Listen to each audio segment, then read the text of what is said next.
I'd like to say something first to non-Christians, and then I'd like to say something to Christians. So to the non-Christians, if you're here and you're not a Christian, I today see two trends in the United States. Trend number one, secularization. More and more in our country, people are turning away from belief in God, saying things like, well, we don't need God today. Belief in God, that's sort of old-fashioned, or it's for those who need a crutch. We don't need that today. We can live by our own devices. That's one trend, I think. Do you see that with me? That's happening today. There's a second trend. I see this clearly as well, especially among young people. There is a deep concern for justice. Young people today are excited about making sure that the hungry are fed.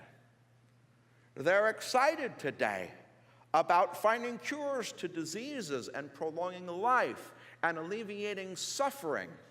I think that's another trend today. And if you're a non-Christian and you claim both of those things, I'd like to just point out to you that your framework, way of thinking about those two things, probably is inconsistent. Here's what I mean. If there is no God, and if this world is just all there is, why should we care about suffering? Why should we care about disease? Why should we care about hunger? After all, that might just be nature. Like the laws of science, we know that one of the laws of physics is entropy, that things are going from more order to less order. Disease, that's all entropy is. Or evolution, the strong prevail over the weak.